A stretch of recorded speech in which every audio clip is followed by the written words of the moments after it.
ছাত্ৰ-ছাত্ৰীসকল আমি ইতিমধ্যে দ্য চেহনাই অফ বিছমিল্লা খানৰ পেৰাগ্ৰাফ নাম্বাৰ 9 লৈকে কমপ্লিট কৰিলোঁ আৰু আজি লাষ্টৰ চাৰিটা পেৰাগ্ৰাফ 10, 11, 12 and 13 সেইকেইটা আজি কমপ্লিট কৰিম আৰু ইয়াৰ লগে লগে আমাৰ এই পাঠটি সম্পূৰ্ণ হ'ব। এতিয়া তোমালোক সকলোৱে পেৰাগ্ৰাফ নাম্বাৰ 10 পৰা উলিয়াই লোৱা আৰু মই ৰিডিং কৰি দিছোঁ, চাই ল'বা এবাৰ। National awards like the Padma Shri, the Padma Bhushan and the Padma Vibhushan were conferred on him. In 2001, Ustad Bismillah Khan was awarded India's highest civilian award, the Bharat Ratna. With the coveted award resting on his chest and his eyes glinting with rare happiness, he said, "All I would like to say is, teach your children music. This is Hindustan's richest tradition. Even the West is now coming to learn our music." In spite of having traveled all over the world, Khan Sahib, as he is fondly called, is exceedingly fond of Benares and Dumrao, and they remain for him the most wonderful towns of the world. A student of his once wanted him to head a Shehnai school in the USA, and the student promised to recreate the atmosphere of Benares by replicating the temples there. But Khan Sahib asked him if he would be able to transport the river Ganga as well. Later, he is remembered to have said, "That is why whenever I am in a foreign country, I keep yearning to see Hindustan. While in Mumbai, I think of only Benares and the Holy Ganga. And while in Benares, I miss the unique Matha of Dumrao." Ustad Bismillah Khan's life is a perfect example of rich cultural heritage of India, one that effortlessly accepts that a devout Muslim like him can very naturally play the Shehnai every morning at the Kashi Vishwanath temple. Ustad Bismillah Khan passed away on 21st August 2006 at the age of 90 after a prolonged illness. He was given a state funeral and the government of India declared one day of national mourning. আমি ইতিমধ্যে পঢ়ি অহা যিকেইটা paragraph সেইকেইটাত কেইটামান নতুন নতুন word পাইছোঁ। সেইবিলাক হ'ল কভেটেড। কভেটেডৰ মিনিং হ'ল মাছ ডিজায়াৰ্ড, আমি যিটো লোভনীয় বুলি কওঁ অসমীয়াত। তাৰপিছত গ্লিণ্টিং। গ্লিণ্টিং মানে স্মল ফ্লেছেছ অফ লাইট, পোহৰৰ ৰেঙনি। এক্সিডিংলি। এক্সিডিংলিৰ মিনিং হ'ল এক্সট্ৰিমলি, বহুত বেছিকৈ। ৰেপ্লিকেটিং। ৰেপ্লিকেটিং মানে ৰিপ্ৰডিউচ, আমাৰ যিকোনো এটা বস্তু পুনৰ সৃষ্টি কৰা, পুনৰ নিৰ্মাণ কৰি উলিওৱা। ইয়াৰ্নিং। ইয়াৰ্নিং হ'ল ইনটেন্স লংগিং, বহুত বেছিকৈ আশা কৰা বা বহুত বেছিকৈ হেঁপাহ কৰা। ডিভোট। বিলিভিং ষ্ট্ৰংলি এ ৰিলিজন, কোনো এটা ধৰ্মত বহুত বেছিকৈ বিশ্বাস কৰা। এতিয়া চাই যোৱা, মই এই পেৰাগ্ৰাফকেইটা এক্সপ্লেইন কৰি দিছোঁ। National awards like Padma Shri, the Padma Bhushan and the Padma Vibhushan were conferred on him. তোমালোকে জানানে পদ্মশ্ৰী, পদ্ম ভূষণ, পদ্ম বিভূষণ এই বঁটাবিলাক কোনবিলাক লোকক প্ৰদান কৰা হয়?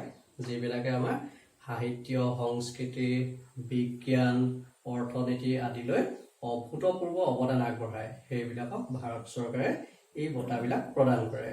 আৰু এতিয়া সংগীত জগতখনত বিছমিল্লা খানে যিবিলাক অৱদান আগবঢ়াইছিল সেই অৱদানবিলাকৰ কাৰণে তেওঁকো ভাৰত চৰকাৰে এতিয়া এই ৰাষ্ট্ৰীয় বঁটাবিলাক যেনে পদ্মশ্ৰী, পদ্মভূষণ আৰু পদ্ম বিভূষণ এই বঁটাবিলাক আগবঢ়াইছিল।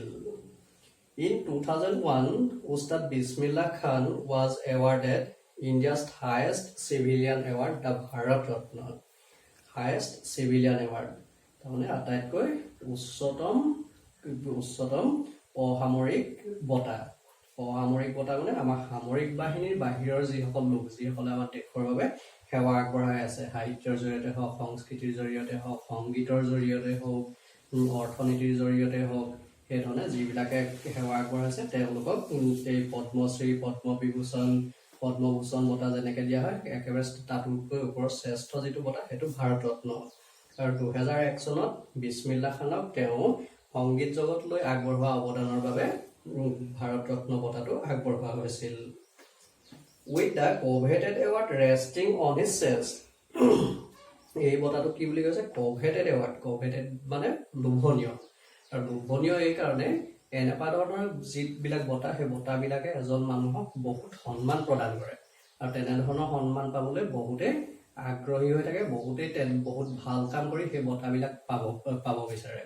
আৰু এনেকুৱা ধৰণৰ এতিয়া এটা লোভনীয় বঁটা তেওঁ পোৱাৰ পাছত and his eyes glinting with rare happiness he said, আৰু এই বঁটাটো পোৱাৰ পিছত তেওঁ কি হৈছিল? চকুকেইটাত একদম আনন্দত চকুকেইটাত উজলি উঠিছিল, আৰু উজলি উঠি তেওঁ বহুত সুখৰ অনুভূতিৰে তেওঁ কৈছিল, all I would like to say is, মই আপোনালোক সকলোকে এটাই কথা কওঁ যে তাৰমানে সকলো আমাৰ ভাৰতীয় সকলো বিশ্ববাসীক তেওঁ এটাই কথাই শিকাই গৈছে, teach your children music। আৰু সেইটো কি শিকাইছে, কি কৈ গৈছে? তেওঁ আমাৰ ল'ৰা ছোৱালীবিলাকক মিউজিক সংগীত শিকাবৰ বাবে তেওঁ উপদেশ দি গৈছে। দিছ ইজ হিন্দুস্তানছ ৰিচেষ্ট ট্ৰেডিশ্যন, আৰু তেওঁৰ মতে এই সংগীতে হ'ল ভাৰতবৰ্ষৰ বা আমাৰ হিন্দুস্তানৰ আটাইতকৈ চহকী পৰম্পৰা। Even the west is now coming to learn our music, আনকি আমাৰ পশ্চিমীয়া যিবিলাক দেশ, ইংলেণ্ড, আমেৰিকা বা ইউৰোপীয় অন্যান্য যিবিলাক ৰাষ্ট্ৰ আছে, দেশ আছে, সেই দেশবিলাকৰ পৰাও আজিকালি ভাৰতীয় সংগীত চৰ্চাৰ বাবে মানুহবিলাক আহে, বা সেইবিলাক দেশতো সৰু সৰু ল'ৰা ছোৱালীবিলাকক ভাৰতীয় এই সংগীতবিলাক শিকোৱা হয়। In spite of having travelled all over the world, Bismillah খানে কি হৈছিলে? আমাৰ ভাৰতবৰ্ষৰ সমগ্ৰ বিশ্বৰ সকলো ঠাই তেওঁ ভ্ৰমণ কৰিছিল, আৰু বিশ্বৰ প্ৰায় সকলো ঠাই ভ্ৰমণ কৰাৰ স্বত্তেও খান চাহাব এজ হি ইজ ফণ্ডলি কল্ড, খান চাহাব মানে কাৰ কথা কোৱা হৈছে? বিছমিল্লা খানক। তেওঁক এতিয়া মৰমত সকলোৱে খান চাহাব বুলি কৈছিল।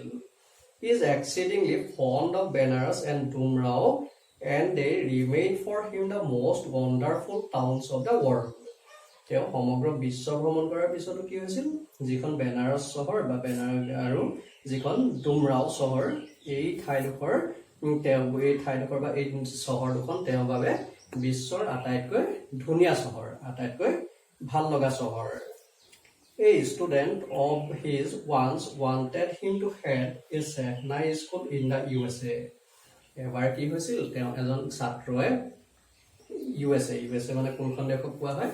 ইউনাইটেড ষ্টেটছ অফ আমেৰিকা বুলি। আমেৰিকা যুক্তৰাষ্ট্ৰত এখন স্কুলৰ মুৰব্বী হিচাপে, স্কুলখনৰ অধ্যক্ষ হিচাপে তেওঁক এতিয়া কাম কৰিবৰ বাবে এটা প্ৰস্তাৱ দিছিল। And the student promised to recreate the atmosphere of Benares by replicating the temple's here। আৰু তেওঁ কি কৈছিলে? তেওঁ জানিছিল যে বিছমিল্লা খানে বেনাৰসক বহুত ভাল পায়, আৰু সেইটো কাৰণে যেতিয়া প্ৰস্তাৱটো দিছিলে, প্ৰস্তাৱটো দিওঁতে কৈছিল যে বেনাৰসৰ যিবিলাক আছে মন্দিৰ আছে, সেই মন্দিৰবিলাক তেওঁ আমেৰিকাতো বনাই দিব। আমেৰিকাতো একেবাৰে সম্পূৰ্ণ বেনাৰসৰ নিচিনা নহ'লেও অলপ ঠিক তেনেধৰণে বনাই দিব, আৰু তেনেকুৱা এটা পৰিৱেশ তেওঁৰ কাৰণে যে বেনাৰসৰ নিচিনা এটা পৰিৱেশ সৃষ্টি কৰি দিব, সেইধৰণে তেওঁক কথা দিছিল। বাট খান চাহাব asked him if he would be able to transport the river Ganga as well। কিন্তু তেওঁক এটা কি কয়, বিছমিল্লা খানে এটা প্ৰশ্ন কৰিছিল যে সেই আমেৰিকাত বেনাৰসৰ যিখন এতিয়া গংগা ৰিভাৰখন তেওঁ বোৱাই নিব পাৰিবনে? সেইধৰণে প্ৰশ্ন কৰিছিল। তাৰমানে এতিয়া বেনাৰসক ভাল পোৱা মানে বেনাৰসৰ মন্দিৰবিলাকো ভাল পাইছিল, আৰু একেলগে গংগা নদীখনকো তেওঁ খান চাহাব বা বিছমিল্লা খানে বহুত ভাল পাইছিল। Later he is remembered to have said, আৰু পৰৱৰ্তী পৰ্যায়ত বিছমিল্লা খানে এনেদৰে কোৱা কথা এটা মনত আছে, that is why whenever I am going in a foreign country I keep yearning to see Hindustan.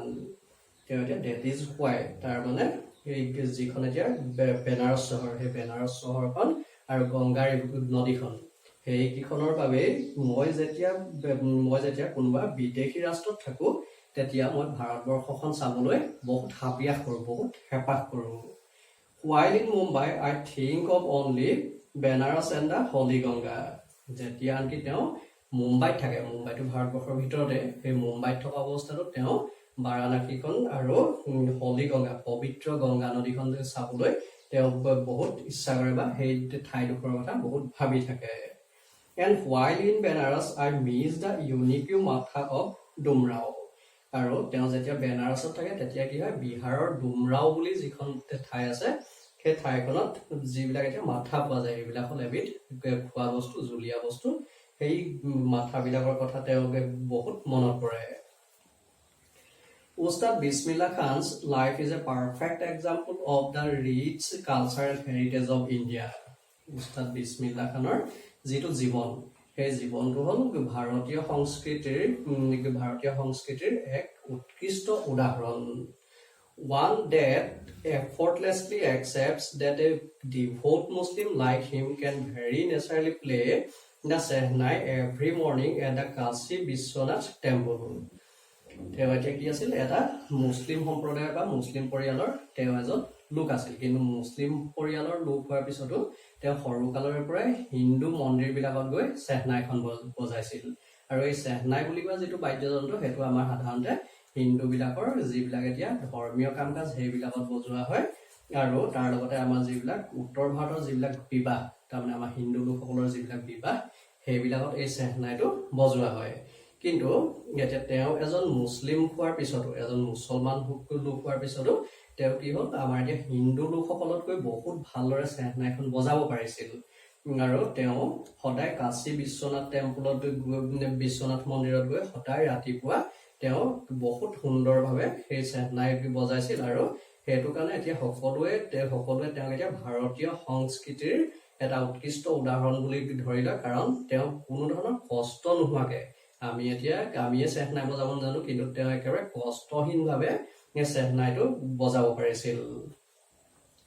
Ustad Bismillah Khan passed away on 21 August 2006 at the age of 90 after a prolonged illness. কি হৈছিল, উস্তাদ বিছমিল্লাহ খানৰ 2006 চনৰ 21 আগষ্টত তেওঁ মৃত্যু হৈছিল। আৰু সেই সময়ত তেওঁ বয়স আছিল 90 বছৰ। আৰু তেওঁ তাৰ আগতে prolonged illness, দীৰ্ঘদিন ধৰি তেওঁ ৰোগত ভুগিছিল। He was given a state funeral and the government of India declared one day of national mourning. He was given a state funeral. তাৰ মানে তেওঁ যিটো অন্ত্যেষ্টিক্ৰিয়া, আমাৰ এতিয়া অন্ত্যেষ্টিক্ৰিয়া মানে কি, মানুহ ঢুকোৱাৰ পিছত কিছুমানে কবৰ দিয়ে, কিছুমানে শটো দাহ কৰে, সেইবিলাকে অন্ত্যেষ্টিক্ৰিয়া বুলি কোৱা হয়। আৰু তেওঁক সেইটো ৰাষ্ট্ৰৰ ফালৰ পৰা সেই কামখিনি তেওঁৰ বাবে কৰা হৈছিল।